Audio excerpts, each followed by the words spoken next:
What's the most disturbing way your teacher showed favoritism? When I was 16, Mr. Hendricks decided I was his protege. It started innocently enough. He'd compliment my essays in front of the class and recommend extra reading. I thought I was just a good student getting recognition. Then things got weird. He began incorporating my personal interest into every lesson plan. When I mentioned loving Taylor Swift during a class discussion about poetry, suddenly we were analyzing her lyrics for metaphors. When I wrote an essay about my family's trip to Italy, he restructured the entire Renaissance unit around my vacation photos. Delilah's insights really illuminate this period, he'd announce, projecting my amateur phone pictures of the Colosseum onto the smartboard. My classmates started rolling their eyes. Rebecca whispered that I was becoming the teacher's pet in the most cringe way possible, but it escalated. Mr. Hendricks started name-dropping me in conversations with other teachers, loudly, in the hallway. Oh, Delilah would find this fascinating, he'd tell Mrs. Chen while I was trying to get to my locker. She has such sophisticated tastes for someone her age. He'd corner me after class to discuss completely random topics he thought I'd enjoy. 45 minutes about the symbolism in obscure indie films I'd never heard of. Hour-long lectures about the historical accuracy of period dramas, complete with handwritten notes he'd prepared. The breaking point came during parent-teacher conferences. My mom came home laughing, but also deeply uncomfortable. Your English teacher spent the entire 20 minutes talking about you, she said. Not your grades, just you, your personality, your potential, your unique worldview.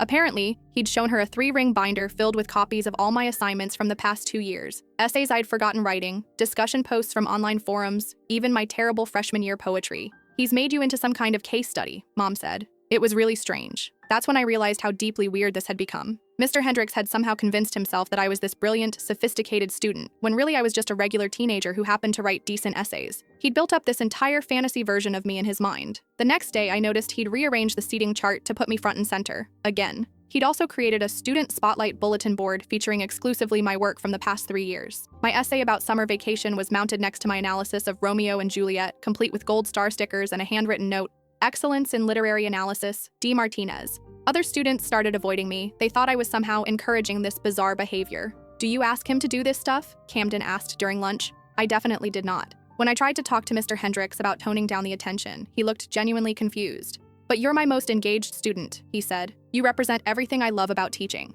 I wasn't even his best student. Rebecca had a higher GPA. Tommy wrote better essays, but somehow I'd become his weird obsession. The situation resolved itself when Mr. Hendricks got transferred to another school mid-semester. Apparently, several parents had complained about his inappropriate focus on individual students. Turns out, I wasn't the first. His replacement, Mrs. Foster, treated all students equally and never once projected my vacation photos during class. It was a relief to be anonymous again.